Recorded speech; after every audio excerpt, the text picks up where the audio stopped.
நாட்டுக்காக உழைப்பதற்கே அண்ணா பிறந்தார்.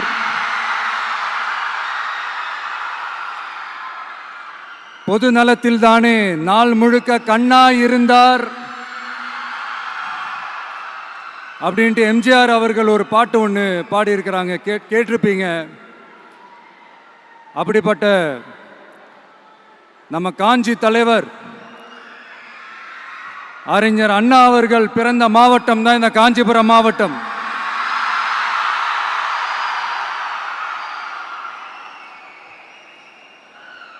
தன்னுடைய வழிகாட்டின்றதுனாலேயே தான் ஆரம்பிச்ச கட்சியினுடைய கொடியில அறிஞர் அண்ணா அவர்களை வச்சவர் எம்ஜிஆர். ஆனா அறிஞர் அண்ணா அவர்கள் ஆரம்பிச்ச அந்த கட்சியை அதுக்கப்புறம் கைப்பற்றினவங்க என்னெல்லாம் பண்றாங்கன்னு நான் சொல்லிதான் உங்களுக்கு தெரியணுமா என்ன? மக்களே, உங்களுக்கு தான் அது நல்லா தெரியுமே.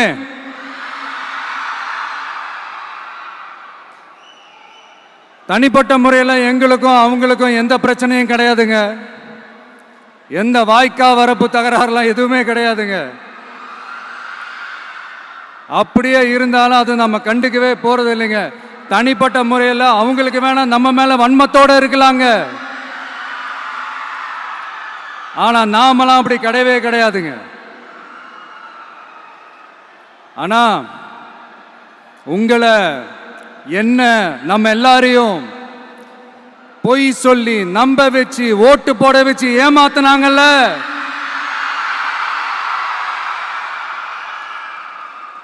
அப்படி ஏமாத்தி ஆட்சிக்கு வந்து நல்லது செய்யற மாதிரி நடிக்கிறாங்கல்ல, நாடகம் ஆடுறாங்கல்ல, அவங்கள எப்படி நம்ம கேள்வி கேட்காம இருக்க முடியும்?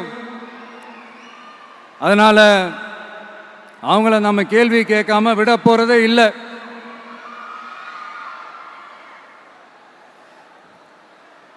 இதை ஏன் நான் காஞ்சிபுரம் மாவட்டத்தில் இருந்து நான் சொல்றேன்னா, தெரிஞ்சோ தெரியாமலோ இந்த மாவட்டத்துக்கும் நமக்கும் ஆட்டோமேட்டிக்காவே ஒரு கனெக்ஷன் ஒன்று ஏற்படுதுங்க.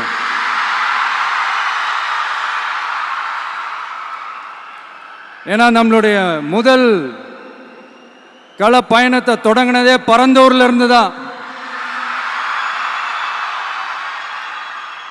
பரந்தூருக்கு போய் அந்த மண்ணில் நின்று அந்த மக்களுக்காக கேள்வி கேட்டதும் இதே அண்ணா அவர்கள் பிறந்த காஞ்சிபுரம் மாவட்டம் தான்.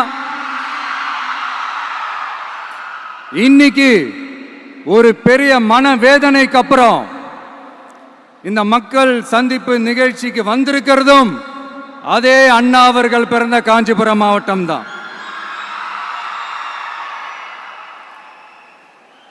அதனால நமக்கு எல்லாமும் கொடுத்த நம்ம மக்களுக்காக எல்லா நல்லதையும் செய்யணும், அதுவும் சட்டப்பூர்வமாக செய்யணும், அங்கீகாரத்தோட செய்யணும், அதிகாரப்பூர்வமாக செய்யணும், ஒட்டுமொத்த தமிழ்நாட்டு மக்களுக்கும் செய்யணும், ஒரே மாதிரி செய்யணும், ஒரே எண்ணத்தோட செய்யணும்.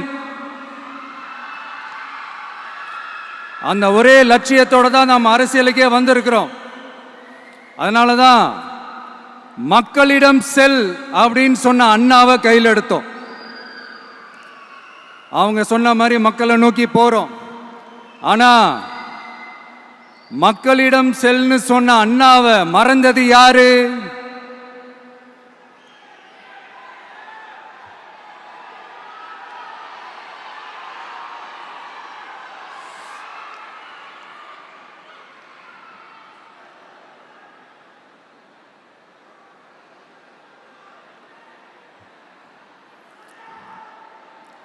கொள்கையா?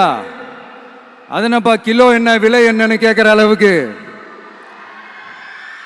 அப்படி ஒரு கட்சியை ஒன்று நடத்திக்கிட்டு அந்த கட்சியினுடைய தலைவர் தமிழ்நாட்டு முதல்வர் சொல்றாரு, நமக்கு கொள்கை இல்லையா? எப்படி? நமக்கு கொள்கை இல்லையா? பிறப்புக்கும் எல்லா உயிருக்கும்னு ஒரு அடிப்படை கோட்பாட்டை நம்ம கட்சியினுடைய ஒரு முக்கிய கோட்பாட்டை அறிவிச்ச நமக்கு கொள்கை இல்லையா? எல்லாருக்கும் எல்லாமும் கிடைக்கணும், சமூக நீதி கிடைக்கணும். அந்த சமூக நீதி உண்மையான சமூக நீதியா இருக்கணும். சாதி வாரி கணக்கெடுப்பு நடத்தணும்னு ரொம்ப ஸ்ட்ராங்கா சொன்ன நமக்கு கொள்கை இல்லையா? CAA அறிவிச்சதுக்கு அப்புறம் அப்ப நம்ம கட்சி ஆரம்பிக்கிறதுக்கு முன்னாடியே எதிர்த்த நமக்கு கொள்கை இல்லையா? வகுப்பு சட்டத்தை எதிர்த்து உச்ச நீதிமன்றத்துக்கு முதல்ல போன நமக்கு கொள்கை இல்லையா? நீட்ட வந்தா ஒழிச்சிருவேன், நீட்ட வந்தா அழிச்சிருவேன், ஆட்சிக்கு வந்தவனே ரத்து செய்யறதே நீட்ட தான், அப்படி இப்படின்னு கதையெல்லாம் விடாம கல்விய மாநில பட்டியலில் சேர்க்கணும்னு சொன்னதோட மட்டும் இல்லாம அதுக்கு ஒரு இடைக்கால தீர்வை சொன்ன நமக்கு கொள்கை இல்லையா?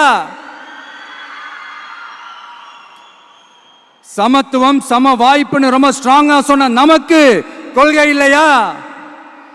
இப்படி கொள்கையை வெறும் பேச்சில் மட்டுமே பேசிக்கிட்டு எல்லா கொள்கையும் அண்டர் கிரவுண்ட்ல அடக்கி வச்சுக்கிட்டு என்னமோ இவங்களுக்கு மட்டும்தான் எல்லா கொள்கையும் குத்தகைக்கு எடுத்த மாதிரி. இவங்க கொள்கையே கொள்ளை தானே. எப்படி? இவங்க கொள்கையே கொள்ளை தானே.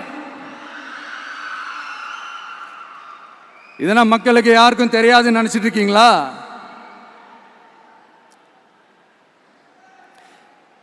எங்க கட்சி ஒன்றும் சங்கரமணம் இல்லைன்னு சொன்னது யாரு? யார் சொன்னாங்க? ஏன் சொன்னாங்க? எதுக்கு சொன்னாங்க? இப்போ உங்க கட்சியில என்ன நடந்துகிட்டு இருக்குது அதையும் கொஞ்சம் யோசிச்சு பாருங்க, இதையும் கொஞ்சம் யோசிச்சு பாருங்க. அதனால பாப்பா, பவள விழா பாப்பா, நீ பாசாங்கு காட்டாத பாப்பா. நீ நல்லவர்கள் போல் நடிப்பதை பார்த்து நாடே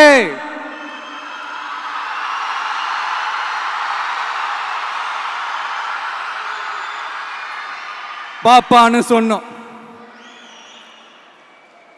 அப்ப கூட பாத்தீங்கன்னா பாப்பான்றது ரொம்ப ஆசையா பாசமா சாஃப்டா தான் சொன்னோம். அதையே நீங்க அதிர்ச்சியா எடுத்துக்கிட்டீங்கன்னா அதுக்கு நாங்க என்ன பண்றது? அதே நீங்க விமர்சனம்னு சொன்னீங்கன்னா நாங்க என்ன பண்றது? இன்னும் நாங்க விமர்சனம் செய்ய ஸ்டார்ட் பண்ணவே இல்லையே, இன்னும் நாங்க அடிக்க ஸ்டார்ட் பண்ணவே இல்லையே, அதுக்குள்ள அலர்னா எப்படி?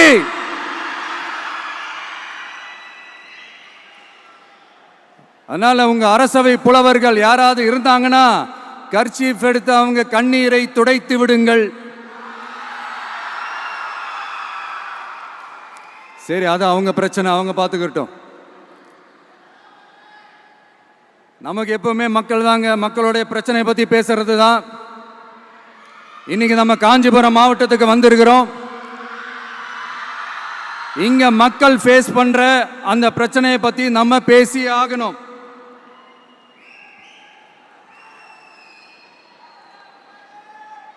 இந்த காஞ்சி மண்ணை வாழ வைக்கிற ஜீவ நதி பாலாறு,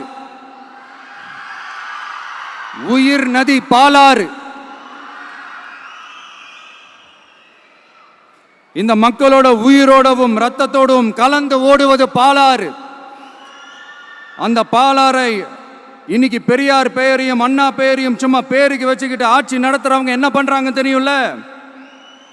சுரண்டிட்டாங்க, கொள்ளையடிச்சிட்டாங்க, நாசம் பண்ணிட்டாங்க, மோசம் பண்ணிட்டாங்கன்னு இன்னும் என்ன வேணாலும் சொல்லலாம். ஆக மொத்தம் அழிச்சிட்டாங்க. இதை நான் ஏதோ போற போக்கில் ஏதோ அடிச்சு விடலங்க, ஆதாரத்தோட தான் சொல்றேன்.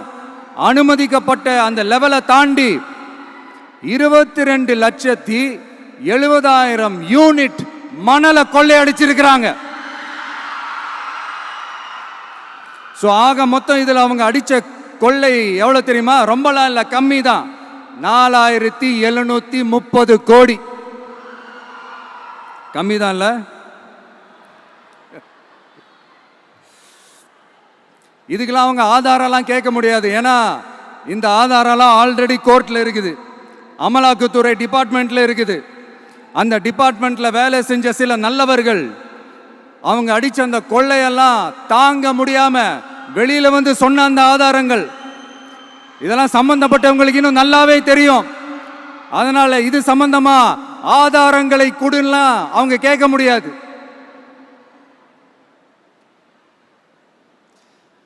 மணலை கொள்ளையடிச்சா நீர்நிலைகள் அழியும், ஏரி குளம் கண்மாய் எல்லாம் அழியும்.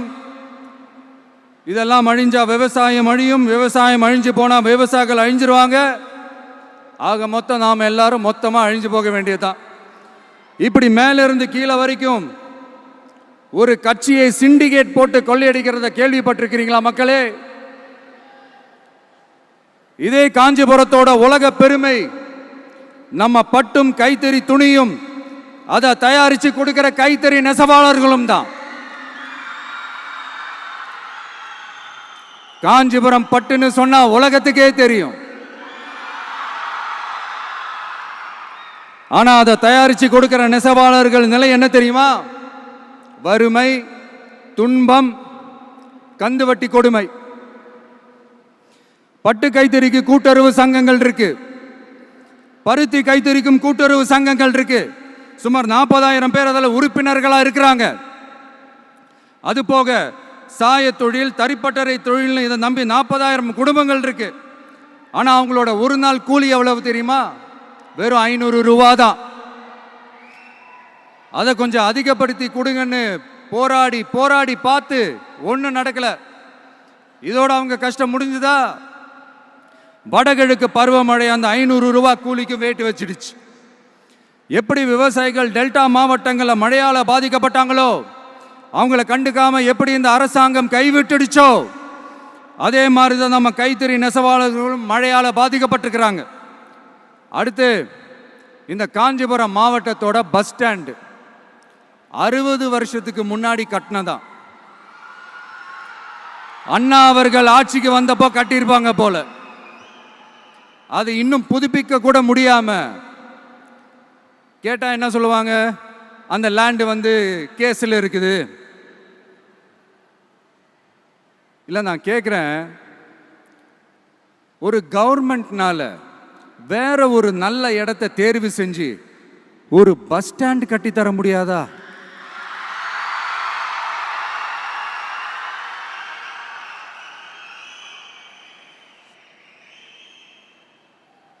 பிரச்சனை என்ன தெரியுமாங்க? அவங்களுக்கு மக்களை பத்தி யோசிக்கிறதுக்கே நேரம் இல்லை. அதுதான் பிரச்சனை. அடுத்து பாலாஜாபாத் பக்கத்துல அவலூர் ஏரி இருக்கு. அது பாலாற்றை விட உயரமா இருக்கு. அதனால என்ன ஆகுதுன்னா, ஆத்து தண்ணி ஏரிக்கு போக முடியாம போயிடுது. அதை சரி பண்ணி அந்த இடத்துல ஒரு தடுப்பணையை கட்டினா ஏரி நிறைய தண்ணி நிற்கும். அப்படி நின்னா அவலூர் மட்டும் இல்ல, ஆசூர் உட்பட இன்னும் எத்தனை கிராமங்கள், எத்தனை ஆயிரம் ஏக்கர் விவசாயம் நல்லா நடக்கும். இதுக்கு இன்னும் எத்தனை வருஷம் மக்கள் கோரிக்கை கொடுக்கணும், மக்கள் போராடணும். இந்த பிரச்சனையெல்லாம் இருக்கிற அதே காஞ்சிபுரம் மாவட்டத்தில் தான் பரந்தூர் ஏர்போர்ட் கட்டுற பிரச்சனையும் இருக்குது. அந்த பிரச்சனையில கண்டிப்பா நாங்க விவசாயிகள் பக்கம் தான் நிற்போம். அதில் எந்த மாற்று கருத்துமே கிடையாது. இந்த கவர்மெண்ட் பரந்தூர் விவகாரத்தில் எங்களுக்கோ இல்லை விவசாயிகளுக்கோ எந்த விதமான காரணங்கள் சொல்லி எஸ்கேப் ஆகவே முடியாது. இப்படி மக்களுக்காக மக்களோட பிரச்சனைகளை எடுத்து பேசுறதுனால இப்போ ஆட்சியில் இருக்கிறவங்களுக்கு நம்ம மேலே ஒரு ஆத்திரம் வரத்தானே செய்யும். அதனால தான் நீங்கள் பார்த்தீங்கன்னா சட்டசபையில் ஆரம்பித்து ஒரு சாதாரண நிகழ்ச்சி வரைக்கும் எல்லா மேடையிலையும் மேடைக்கு மேடை டிவிக்கே தான்.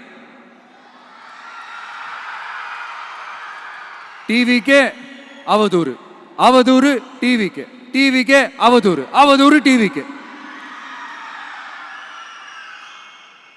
இதுக்கெல்லாம் கண்டிப்பா நாங்க பதில் சொல்லுவோம், சொல்லாமலாம் இருக்க மாட்டோம். இப்ப கூட கரூரை பத்தி பேசுவேன்னு எதிர்பார்த்திருப்பாங்க. அதை நான் கொஞ்சம் அப்புறமா பேசுறேன். பட் இப்போ நம்மளுடைய விஷன் என்னன்னு சொல்லணும்னு நான் கொஞ்சம் ஆசைப்படுறேன். நம்ம ஆட்சிக்கு வந்தா, அது என்ன வந்தா,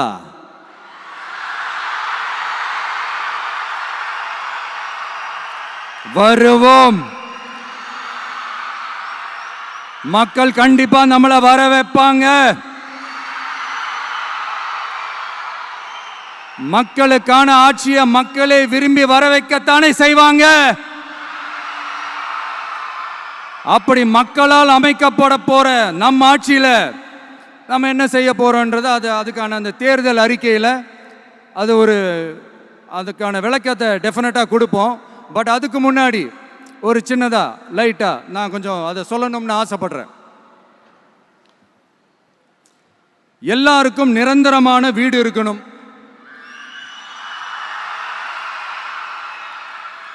ஒவ்வொரு வீட்டுக்கும் ஒரு மோட்டார் சைக்கிள் வாகனம் உறுதியா இருக்கணும். காரும் தான் லட்சியம். அதுக்கான வசதி வாய்ப்பை உருவாக்குற அளவுக்கு பொருளாதார வளர்ச்சிக்கு வழியை உண்டாக்கணும். ஒவ்வொரு வீட்டில் இருக்கிற ஒவ்வொருத்தரும் மினிமம் டிகிரி படிச்சிருக்கணும்.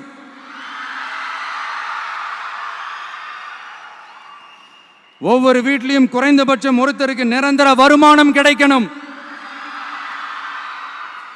அதுக்கான வேலை வாய்ப்பை உருவாக்கணும். அதுக்கு தகுந்த மாதிரி கல்வியில பாடத்திட்டத்தில் சீர்திருத்தம் செய்யணும். கவர்மெண்ட் ஹாஸ்பிட்டல்ஸுக்கு மக்கள் எல்லாரும் பயம் இல்லாம நம்பி போற மாதிரி மாத்தணும். பருவமழை காலத்தில் ஏற்படுற வெள்ளத்தால ஊரும் சரி மக்களும் சரி விவசாயமும் சரி பாதிக்கப்படாம இருக்கணும். அதுக்கு 4000 கோடி திட்டம்னு ஒரு உருட்டுனாங்களே, அந்த மாதிரிலாம் எதுவும் இல்லாம உண்மையான ஒரு பாதுகாப்பு திட்டத்தை உருவாக்கணும். மீனவர்களோட, தொழிலாளர்களோட, நெசவாளர்களோட, அரசு ஊழியர்கள் மற்றும் ஆசிரியர்களோட கருத்து கேட்டு அவங்களுக்கான பாதுகாப்பு மற்றும் வளர்ச்சி திட்டங்களை உருவாக்கணும். உருவாக்குறது மட்டும் இல்லை, அதை செயல்படுத்தணும். முக்கியமாக இண்டஸ்ட்ரியல் டெவலப்மெண்ட்ஸில் கான்சென்ட்ரேட் பண்ணணும். எல்லாத்தையும் விட ரொம்ப ரொம்ப முக்கியம், சட்டம் ஒழுங்க ரொம்ப ஸ்ட்ரிக்டாக வச்சிருக்கணும். நம்மளுடைய அம்மா, அக்கா, தங்கச்சிகள், அவங்களுடைய பிள்ளைகள், குழந்தைகள் எல்லாருக்கும் பாதுகாப்பை, அதுவும் உண்மையான ஸ்ட்ராங்கான பவர்ஃபுல்லான பாதுகாப்பை உண்டாக்கணும். அண்ணா யூனிவர்சிட்டியில நடந்த அந்த பெண்ணுக்கு நடந்த அந்த பிரச்சனை மாதிரியோ, இல்ல கோவையில் நடந்த அந்த கல்லூரி பெண்ணுக்கு நடந்த பிரச்சனை மாதிரியோ அதெல்லாம் நடக்க விடவே கூடாது. நம்ம வீட்டு பெண்கள் ஸ்ட்ராங்கா, பயமே இல்லாம தைரியமா இருக்கணும்.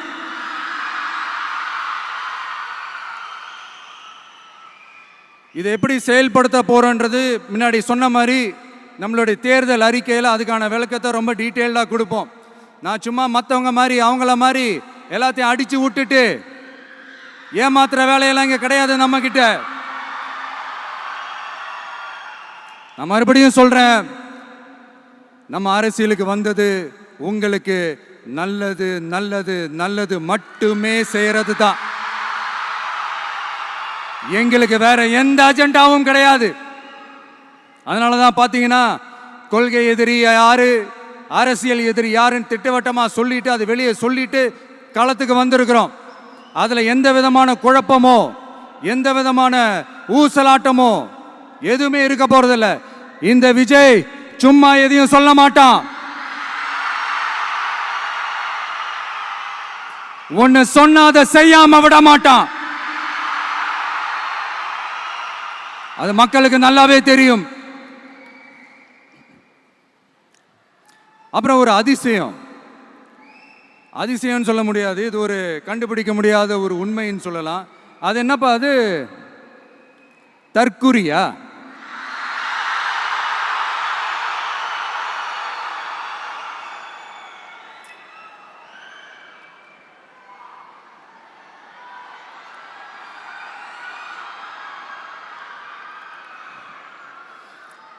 நம்ம டிவிகேக்கு சப்போர்ட் பண்ற கோடிக்கணக்கான லட்சக்கணக்கான மக்கள், நம்மளுடைய நண்பிகள், நம்மளுடைய ஜென்சி கிட்ஸ் எல்லாரையும் தற்குறிகள்னு சொல்லி வாங்கி கட்டிக்கிட்டு இப்போ அவங்களாம் தற்குறியெல்லாம் கிடையாது, அப்படிலாம் அவங்கள கூப்பிடாதீங்க, அவங்க சங்கிகள்லாம் கிடையாது, அப்படிலாம் அவங்கள கூப்பிடாதீங்கன்னு சொல்லி ஒரு குரல். யாருடா அந்த குரல் அப்படின்னு பார்த்தா, இப்போ ரீசண்டா அறிவு திருவிழான்னு ஒன்று நடத்தினாங்கல்ல, சாரி அவதூறு திருவிழா. அதில் அவங்க தலைமையே குழப்புற மாதிரி, அறிவு கண்ணை திறந்து வைக்கிற மாதிரி ஒருத்தர் பேசியிருக்கிறார். அவர் யாருன்னா அது அவங்களோட எம்எல்ஏவே. அந்த எம்எல்ஏ யாருன்னா நம்மளுடைய கொள்கை தலைவர்களில் ஒருத்தரான மக்கள் சேவகர் அஞ்சலை அம்மாளோட சொந்தக்காரர். என்னடா இது இப்படி ஆகி போச்சு, டிவிகேக்கு சப்போர்ட் பண்ணுற மாதிரி நம்ம கட்சியிலேருந்தே ஒரு குரல் வருதுன்னு சொல்லி தலைமையில் ஃபுல்லாக கன்ஃபியூஷன். அந்த கன்ஃபியூஷன் இதோட நிற்காது. அந்த ஆதரவு குரல் ஒரு வீடு விடாம, ஒரு இடம் விடாம, எல்லா இடத்துலையும் எல்லா வீட்லையும் இன்னும் பலமா எதிரொலிக்கு தான் இல்லையான்னு பாருங்க. சும்மா பிளாஸ்ட் தான்.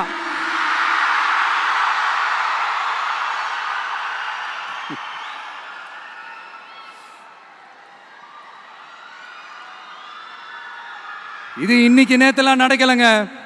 1972 நடந்து முடிஞ்சிருச்சு. எப்போ எம்ஜிஆர் அவர்கள் கட்சி ஆரம்பிச்சாங்களோ அப்பவே அது ஒரு கூத்தாடி கட்சி. எப்போ எம்ஜிஆர் அவர்களுக்கு பின்னாடி அத்தனை மக்கள் திரண்டு நின்னாங்களோ அப்பவே அது ஒரு கூத்தாடி கும்பல். நடிகர் கட்சின்னு சொன்ன ஒருத்தர் அதுக்கப்புறம் எம்ஜிஆர் கூடயே போய் சேர்ந்துட்டாரு. இன்னொருத்தர் இவரெல்லாம் ஒரு ரவுண்டு தாங்க வருவார், ரெண்டாவது ரவுண்ட்லாம் காணாமல் போயிடுவார்னு சொல்ல இன்னொருத்தர் அதுக்கப்புறம் போய் எம்ஜிஆர் கிட்டே போய் சேர்ந்துட்டார். ஸோ இந்த மாதிரி இவங்க 2 பேர் மட்டும் இல்லை, ஒட்டுமொத்த தமிழ்நாட்டு மக்களும் எம்ஜிஆர் அவர்கள் கூட தானே போய் சேர்ந்தாங்க.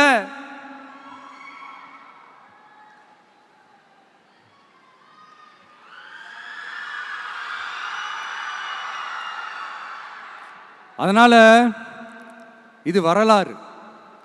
இந்த வரலாறு நம்மளை விட அவங்களுக்கு இன்னும் நல்லாவே தெரியும். அதனால தான் பார்த்தீங்கன்னா 53 வருஷமா அதே கதறல்கள். கூத்தாடி கூட்டம், நடிகர் கட்சி, நடிகர் கூட்டம், இப்படி. மர்மயோகின்ற ஒரு படத்தில் அவருடைய கேரக்டர் பேர் கரிகாலன். அதில் ஒரு சூப்பர் டயலாக் ஒன்று சொல்லியிருப்பார். குறி வைத்தால் தவற மாட்டேன், தவறுமானால் குறியே வைக்க மாட்டேன்.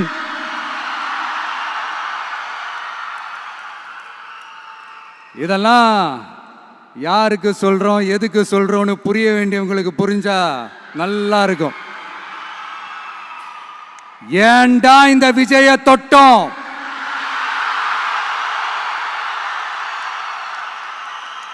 ஏண்டா விஜய் கூட இருக்கிற அந்த மக்களை தொட்டோம் நினைச்சு ஃபீல் பண்ண போறீங்க.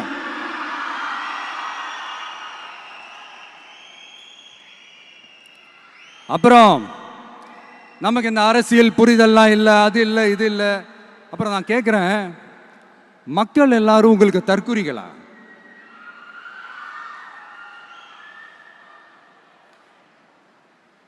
அதே மக்களோட ஓட்டு வாங்க போற நாம தற்குறிகள்னா அப்ப இவ்வளவு நாள் அதே மக்கள் கிட்ட இருந்தானே நீங்க ஓட்டு வாங்கிட்டு இருந்தீங்க. அப்ப நீங்க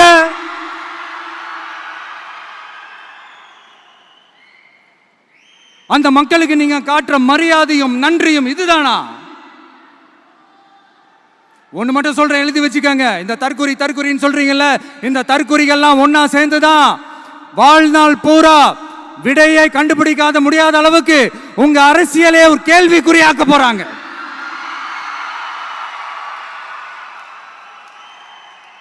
இவங்கெல்லாம் யாரும் இங்க தற்குறிகள்லாம் கிடையாது. இவங்க எல்லாரும் தமிழ்நாட்டு அரசியலோட ஆச்சரியக்குறி. இவங்க எல்லாரும் தமிழ்நாட்டு அரசியலோட அந்த மாற்றத்திற்கான அறிகுறி. சும்மா லாஜிக்கே இல்லாம தற்குறி.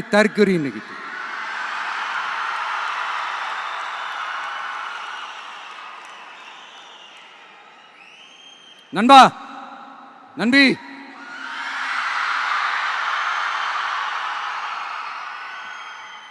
எல்லா மேடையிலும் ரிப்பீட்டடா ஒரு விஷயம் நான் சொல்லுவேன்ல, இப்ப நீங்க சொல்லுங்க. ஒண்ணு, இன்னொன்னு, ரிப்பீட். ஒண்ணு. இன்னொன்னு, இந்த போட்டி எப்படி இருக்க போகுதுன்னா, மக்களோட மக்களா நிக்கிற நமக்காக மக்களே டிசைட் பண்ணி போறாங்க. My dear sir, my dear uncle,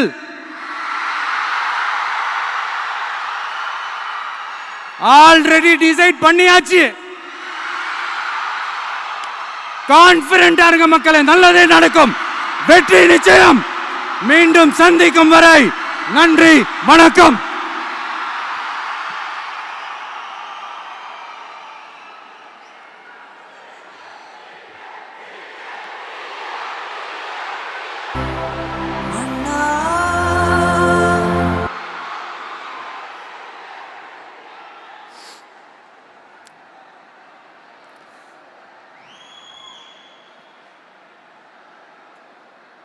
வெளியில போக பர்மிஷன் கிடைச்சவொன்னே கூடிய சீக்கிரம் வெளியில வருவோம்.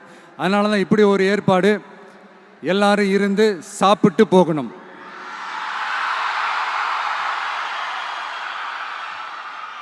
நன்றி, வணக்கம். சொல்ல மறந்துட்டேன், என் நெஞ்சில் குடியிருக்கும்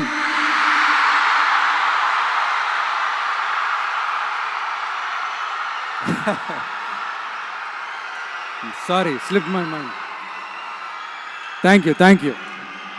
மீண்டும் சந்திக்கும் வரை நன்றி, வணக்கம்.